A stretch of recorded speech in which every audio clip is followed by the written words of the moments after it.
When you eat a high-fat meal, rich in saturated fats, processed oils, and low in fiber, you're not just feeding yourself. You're triggering a biological chain reaction that starts in the gut and ripples through the immune system. It doesn't take days or weeks for the effects to show up at the cellular level. The cascade begins almost immediately, quietly and efficiently, like a well-rehearsed routine that your body would rather not perform. The first step is absorption. As fat enters the small intestine, it stimulates bile release from the liver and pancreatic enzymes to break it down. These fats are emulsified, digested, and absorbed into enterocytes lining the gut wall. But certain fats, particularly saturated and industrial trans fats, do more than just enter the bloodstream. They directly interact with immune cells, gut microbes, and epithelial tissues, setting off subtle shifts that disrupt the mucosal environment. The gut barrier, made up of tightly packed epithelial cells, is designed to prevent anything harmful from crossing into the body's interior. Under normal conditions, this lining is reinforced by protective mucus, antimicrobial peptides, and a peaceful immune microbial balance. But a high-fat meal, especially one lacking in counterbalancing polyphenol or fermentable fiber, can begin to undermine this system.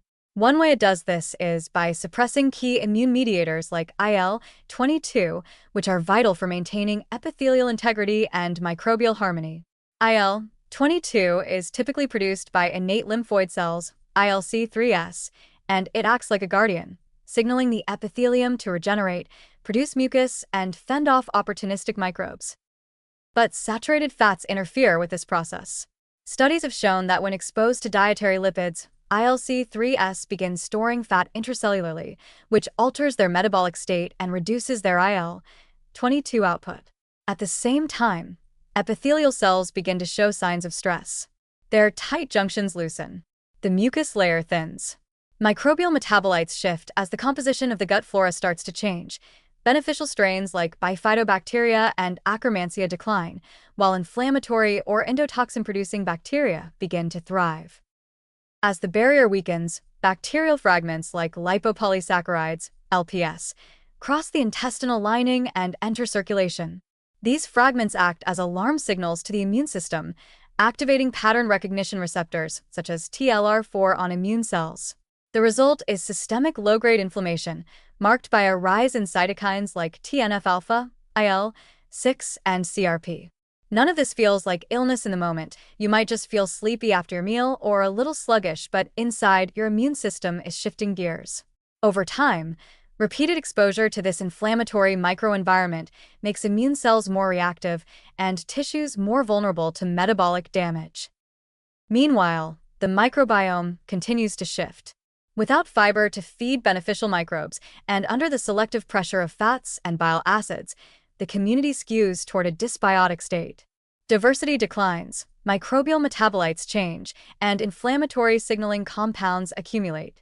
Some of these changes are temporary, but with repeated high-fat meals, the damage becomes harder to reverse. The body begins to treat the gut as a semi-hostile environment, and the inflammation becomes chronic. This is the diet-inflammation gut axis, a cycle in which what you eat directly rewires your gut immunity, compromises your barrier integrity, alters microbial dynamics, and fuels whole-body inflammatory responses. It's not a one-time catastrophe, but a slow, molecular unraveling. Each high-fat, low-fiber meal doesn't just fill you up. It chips away at the architecture of your immune defense, reshaping the terrain in favor of dysfunction. And once that becomes the norm, the gut is no longer just a digestive organ. It becomes a source of systemic instability.